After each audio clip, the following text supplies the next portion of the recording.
Welcome to अम्मी जी का kitchen. तो आज फिर हम आते हैं अम्मी जी के किचन में और आज की रेसिपी क्या होने वाली है अम्मी जी से पूछते हैं। अम्मी जी आज की रेसिपी में क्या है? आलू मटर के चावल। यम्मी आलू मटर के चावल मुझे तो बहुत ही पसंद है। तो आलू मटर चावल बनाने के लिए हमें जो चीज़ें चाहिए, 1 किलो चावल लेंगे जिसे आधे घंटे के लिए भिगो के रख देंगे। आधा किलो आलू लेंगे, 1 कप प्याज लेंगे, 1 कप टमाटर लेंगे और 1 कप मटर लेंगे।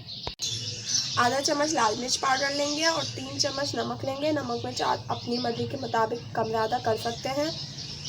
1 चम्मच लहसुन अदरक का पेस्ट, 1 चम्मच हरी मिर्च जिसे मैंने पीस लिया है।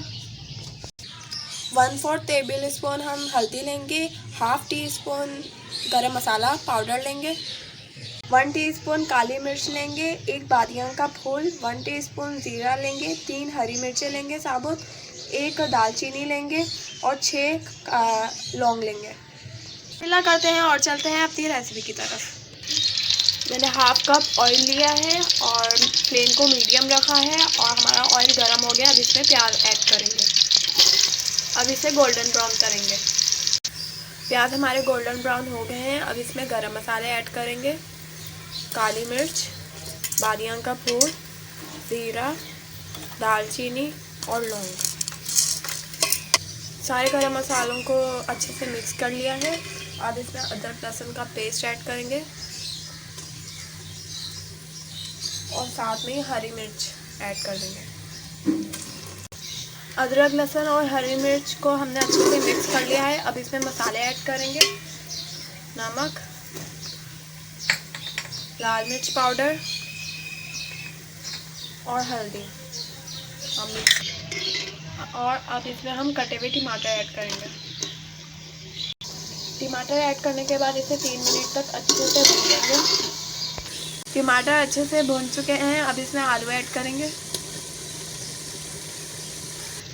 5 मिनट तक आलूओं को बहुत अच्छी तरह से मैंने भून लिया है। अब इसमें मटर ऐड करेंगे। मटर को अच्छे से भून लिया है। अब इसे 10 मिनट तक कवर करके रख देंगे। मटर हमारे अच्छे से गल चुके हैं। अब इसमें हम पानी ऐड करेंगे। मैंने 4 गिलास पानी ऐड किया है। आप लोग अपने जितने चावल हैं उसका डबल ऐड कर सकते हैं और बॉयल आने का वेट करेंगे। उबाल आ चुका है। अब मैंने फ्लेम को लो कर दिया है ताकि हमारे आलू अच्छे से गल जाएं। उबाल आने के बाद मैंने फ्लेम को लो कर दिया था और 5 मिनट तक पकाया है आलूओं को। अब इसमें चावल ऐड करेंगे।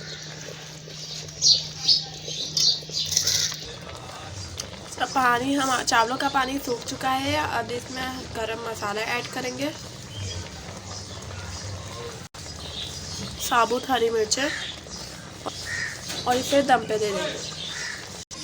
5 मिनट तक इसे लो फ्लेम पे दम पे रखेंगे। 5 मिनट लो फ्लेम पे इसे रखने के बाद मैंने फ्लेम बंद कर दी और एक्स्ट्रा 5 मिनट मैंने इसे इसी तरह रखा। अब इसे मैं आपको सर्व करके दिखाती हूँ। तो तैयार है हमारा आलू मटर का पुलाव, बहुत ही टेस्टी और बहुत ही यम्मी। आप लोग ज़रूर ट्राई कीजिएगा। आप लोगों को हमारी रेसिपी कैसी लगी कमेंट सेक्शन में ज़रूर बताइएगा और अगर अच्छी लगी और चैनल पर नए हैं तो सब्सक्राइब कीजिएगा और इंस्टा और फेसबुक पेज को फॉलो करना ना भूलिएगा। फिर मिलेंगे एक नई और मज़ेदार सी रेसिपी के साथ। तब तक के लिए अल्लाह हाफिज़।